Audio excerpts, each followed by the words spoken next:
Donald Trump did a sit-down interview with the former professional wrestler, The Undertaker, and I want to show you some clips of Trump showcasing his skill of pushing voters away, his skill of turning people who are somewhat sympathetic to his cause into people who realize that this man is totally unfit to hold the highest office in the nation due to his narcissistic, low-energy rambling. I also want to break down parts of Trump's North Carolina rally today, and with 16 days to go, we have no time to waste. So drop a like, subscribe, and let's jump right into this clip of Donald Trump essentially suggesting that if God came down and counted the votes in California, Trump would win the state simply due to his large crowd sizes. I do want to point out we're very close to 600,000 subscribers. Make sure you're subscribed below. Let's jump in. I will protect our borders. You know, you've had politicians that didn't do it.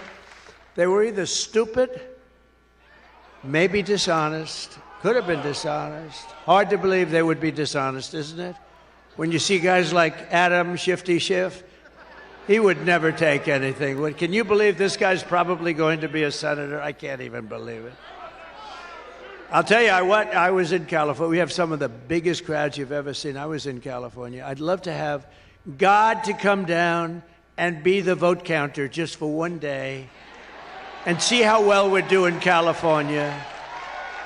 They send millions and millions of ballots out. They don't know what the hell's happening. And no matter what happens, they say, well, California is not available. I have a rally. I have 100,000 people. They have a rally. They have 200 people.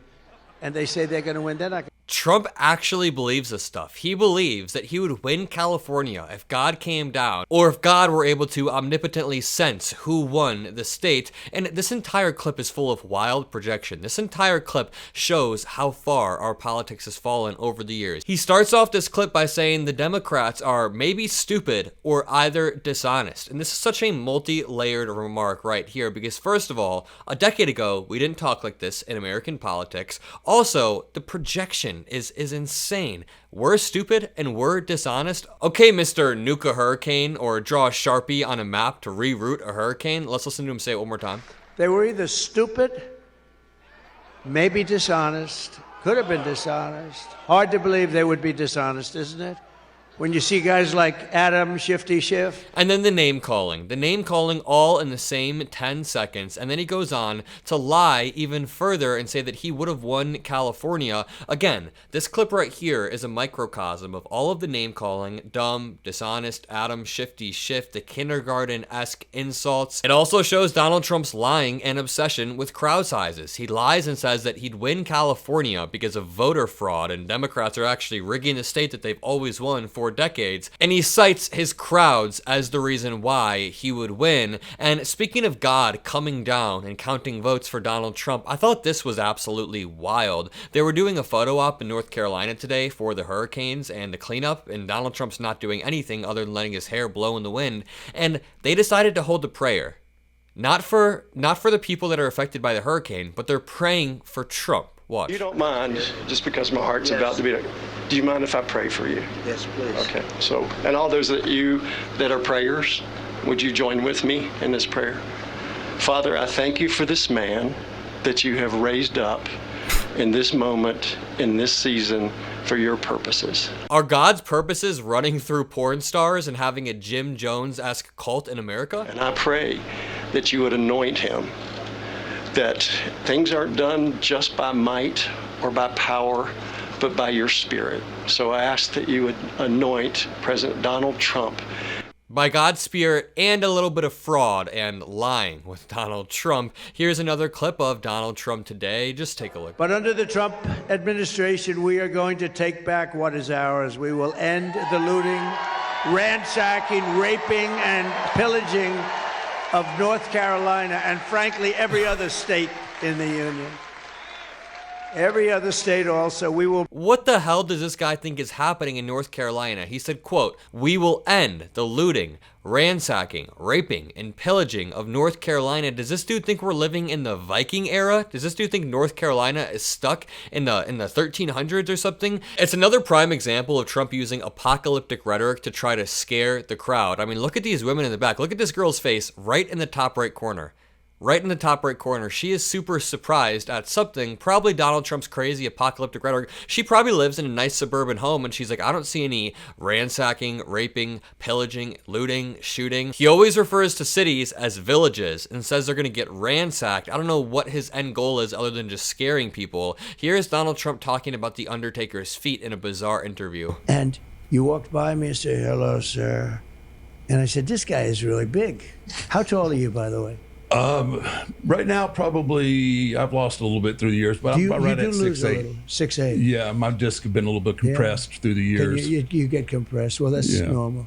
They say you get compressed and your feet get bigger. Did you ever hear that? Well, I've always had big feet. Yeah, my dad used to. Yeah, my dad used to tell me. He said, "You'd have been tall, boy, if you hadn't to give up so much for foundation." That's right. So, but I said, this guy is really big, and you were wrestling a good guy that night. Do you remember? I do remember. He was a good specimen guy. And this entire clip was so weird. From Donald Trump saying, you do have big feet, to him ending it off with, he's a good specimen, a good specimen. What a weird way to talk about other people. Here's Trump lying about FEMA even further. This is a disgusting lie that we've debunked multiple times, and I'm so sick of the grifting on the American national stage. Not only is he lying to the American people about immigration and a natural disaster, but then he's grifting off of them with ivermectin, which they think will solve any sort of problem they have.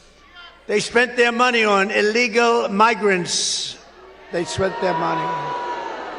They didn't have any money left for North Carolina. That's not the way it's supposed to work. Or other places, by the way. Plenty. And that's not the way it works whatsoever. FEMA has two entirely separate budgets that need to get approved by Congress. One of them is meant for immigration at the border. The other one is meant for natural disasters. And these two things are completely separate. Even Republican governors have said as much in an attempt to play damage control for Donald Trump's lies. Here's Trump being asked, what's your main motivator? What drives you every day? He instantly answers crowd sizes, and I'm not even kidding. He talks about them for nearly 2 minutes after. I don't know. I mean, what possesses you to put your life on the line when you don't have to? Yeah. You have a wonderful life, and you've got a tremendous legacy. Beyond that, I sometimes joke with the crowds because we get very big crowds. We had 107,000 in Butler. That's where the accident took place. Not true. We had 55,000 when we went back. Not true. I was there. Not true. Months later, we had just the other, 2 weeks ago, we had 107,000. We had 101,000 in California. It's incredible. He just lied about 3 crowd sizes in a row, and that was his answer to what keeps you going on a day-to-day basis. He basically might as well have answered my own ego. Big crowds, big crowds. And, abnormally big, because no politician ever had these crowds. Abnormally big crowds. And this is Donald Trump talking about how much he wishes Biden was back in the race. I watched it. He talks about this for nearly 5 minutes, just yapping about Biden, how much he misses him. I was leading by a lot. It was sort of over, and they went to him and they said, you're not going to win, and we're going to replace you. Think of that. I mean, that's a coup. No, they took it away. Okay, now think of me. I spent $150 million. We're raging. We're doing great. We're against Biden. We have the debate. It was a good debate. He goes down, and now I have to fight somebody else. That's like you going into the ring, and you're beating the hell out of somebody, and they call up and they say, get that guy out of the ring or put somebody else in for a while. Right, yeah. Right? You got to fight 2 guys instead of one. It's a good analogy. So we have a second one that we... He keeps on complaining about this over and over and over. And right now in North Carolina, he just called VP Harris a cognitive mess. I mean, again, we need a stronger word than projection, because this isn't projection. This is like the sun projecting off of a massive mirror the size of the earth. This is Donald Trump going wild.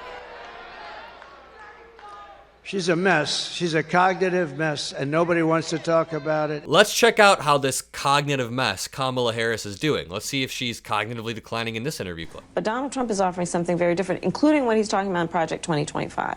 And I'll tell you, from the biggest rallies I do to church services, people know what's in Project 2025. Right.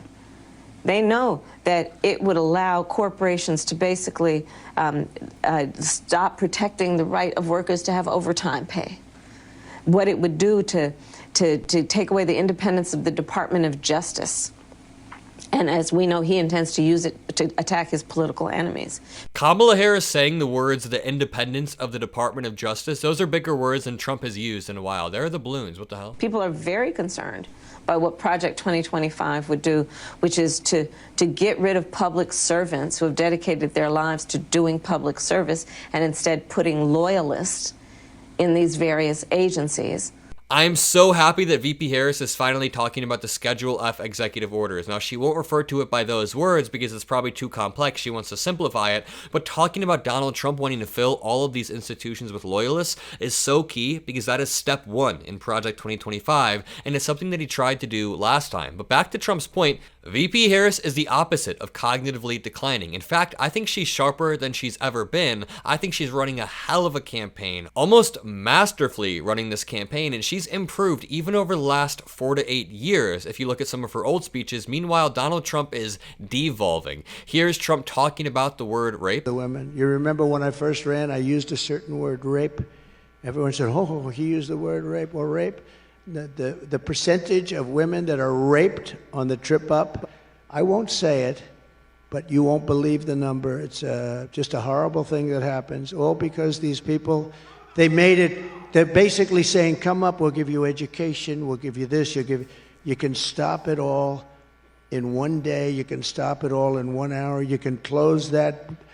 So I built the wall, hundreds of miles. I then ordered 200 miles more. We could have had it up in 3 days. It flips up exactly. The way that Donald Trump used the word rape earlier is the same way that he uses the word black. He always goes, and Kamala Harris, she's black. And you can just tell the way he says it. He enjoys saying it, and Donald Trump said the word rape in the same way. And here's Trump continuing to talk about CBS being pulled off the airwaves. He's not joking about this. I genuinely believe if Donald Trump gets back in office, he would strip the licensing away from CBS, ABC, maybe even us next.